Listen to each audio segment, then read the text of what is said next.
தமிழர்கள் செய்த தவறு என்பது வரலாற்றின் திசைகளையும் தருணங்களையும் அந்த தருணங்களில் புரிந்து கொள்ளாது 100 ஆண்டு 200 ஆண்டு கடந்து விட்ட பிறகு புரிந்து கொள்கிறார்கள். இதுதான் தமிழர்கள் தோற்று போவதற்கான அடிப்படை காரணம். ஜாதி மட்டுமல்ல, மத பிளவுகள் மட்டுமல்ல, ஏனைய சிறு குழு மனப்பான்மைகள் மட்டுமல்ல, வரலாற்று தருணங்களையும் வரலாற்றினுடைய அடிநாதங்களையும் நீரோட்டங்களையும் எப்படி ராஜேந்திர சோழனுக்கும் அல்லது சுந்தரபாண்டியர்களுக்கும் அதற்கு முன்னால் குலசேகர பாண்டியனுக்கும் அடிநீரோட்டங்களை பிடித்துத்தானே அருகில் உள்ள நாடுகளுக்கெல்லாம் சென்றார்கள். அந்த பல்ஸ் பிடிக்க நமக்கு தெரியல. உலகம் எப்போதும் தலைகீழாக மாறாது. சில நேரங்களில் சில பொழுதுகளில் ஒரு காலகட்டத்தில் அது தலைகீழாக மாறும். அந்த காலகட்டங்களை பற்றி கொண்டவர்கள் மிகப்பெரிய அளவில் உயர்ந்திருக்கிறார்கள். இல்லாதவர்கள் அப்படியே அவங்க ஒரு மதமதன் இருந்திருக்கிறார்கள்.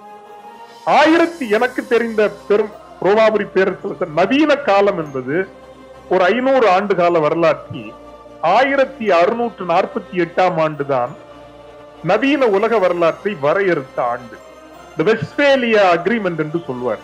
வெஸ்ட்பேலியா ஒப்பந்தம் ஒரு 30 ஆண்டு கால சண்டை. ஒஸ்னாப்ரூக், முன்ஸ்டர் என்கின்ற 2 சிறு நாடுகளுக்கிடையே, சிற்றரசுகளுக்கிடையே நடக்கிற 30 ஆண்டு கால போரும், ஸ்பெயினுக்கும் இன்றைய நெதர்லாந்து, அது டச்சு நாடு என்று அறியப்பட்டது, 2க்கும் நடக்கிற 80 ஆண்டு கால சண்டை அது முடிவுக்கு வந்து தேசியம் என்பதை அவர்கள் வரையறுக்கிறார். அதுதான் அடிப்படையில் நடந்தது.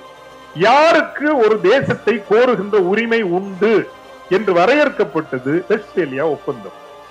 அங்கு வரையறுக்கப்பட்டதுதான் ஒரு நிலப்பரப்பில் ஒரு மக்கள் நீண்ட காலம் வாழ்ந்திருந்தால், அவர்கள் ஒரே மொழி பேசுகிறவர்களாக இருந்தால், அவர்கள் ஓரளவுக்கு ஒரே சமய நம்பிக்கைகளை கொண்டவர்களாக இருந்தால், அவர்கள் ஒரே வகையான வாழ்க்கை பண்பு முறைகளை கொண்டவர்களாக இருந்தால், அவர்கள் ஒரே வகையான வரலாற்று அனுபவங்களை அனுபவித்தவர்களாக இருந்தால், அவர்கள் தேசம் என்று கருதப்பட தகுதியுடையவர்கள்.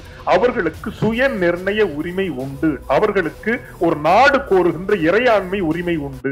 அந்த அடிப்படையில் தான் ஐரோப்பா முழுவதும் ஒழுங்கமைக்கப்பட்டது. இன்று இருக்கிற ஜெர்மனியாக இருக்கட்டும், பிரான்சாக இருக்கட்டும், சுவிட்சர்லாந்தாக இருக்கட்டும், அத்தனை நாடுகளுமே ஒருங்கமைக்கப்பட்டது இந்த வெஸ்ட்பேலியா ஒப்பந்தம். அந்த ஒரு காலகட்டம். அதனுடைய அடிப்படையில் தான் பிரித்தானியர்கள் காலனி ஆதிக்கம், உலகம் முழுவதும் ஐரோப்பியர்கள் சென்றார்கள். சின்ன சின்ன நாடுகளை எல்லாம் அவர்கள் தேசிய அரசுகளாக கட்டி எழுப்பினார்கள். இந்தியா என்கின்ற நாடும் ஒன்றும் அவர்களுடைய நிர்வாக வசதிக்காக உருவாக்கப்பட்டது. உலகம் பெரிதாக மாறியது 1648. அதற்கு பிறகு உலகம் தலைகீழாக மாறியது 1930 50 வரையான காலகட்டம். உலகப்போர், 2ஆம் உலகப்போரும் காலனி ஆதிக்கம் முடிவுக்கு கொண்டு வரப்பட்டது. நமக்கெல்லாம் வரலாறு சொல்லி தரப்பட்டிருக்கிறது. மகாத்மா காந்தி அவர்களினுடைய போராட்டத்தினால் தான் இந்தியா விடுதலை பெற்றது என்று சொல்லித்தரப்படுகிறது. அவருடைய பங்களிப்பு உண்மையில் நாம் மறுக்க முடியாதது.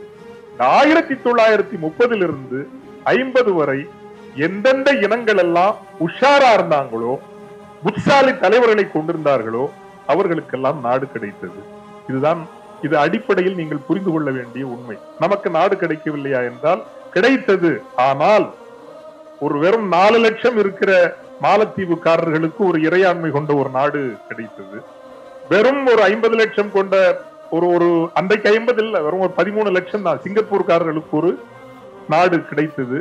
ஆனால் அதை புரிந்து கொண்டு நாங்கள் ராஜேந்திர சோழ பேரரசை உருவாக்கியவர்கள், நாங்கள் இந்த துணைக்கண்டத்தை மட்டுமல்ல உலகினுடைய ஒரு பெரும் தொகுப்பை ஆண்டவர்கள், எங்களுக்கும் ஒரு இறையாண்மை கொண்ட ஒரு நாட்டை தாருங்கள் என்று கேட்கிற துணிவுடைய தலைவர்கள் நமக்கு இல்லாமல் போனதுதான் நமக்கென்று ஒரு நாடு இன்றைக்கு நம் கொடி பறக்கவில்லை.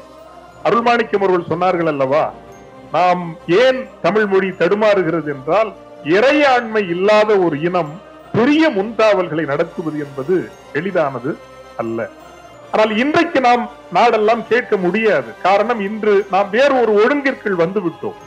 இந்த ஒழுங்கிற்குள் இருந்து கொண்டு எப்படி நமது உயர்வை தேடுவது என்பதுதான் இன்று நமது தேடலாக இருக்கிறதே தவிர, அரசுகளோடு மோதியும் ராணுவங்களோடு சண்டையிட்டும் ஆயுதங்களை எடுத்துக்கொண்டும் ஒரு மாற்றத்தை கொண்டு வருவோம் என்று நினைத்தால் இன்றைய காலச்சூழலில் உலகம் அதை ஏற்றுக்கொள்ளாது, அதற்குரிய தேவையும் இல்லை.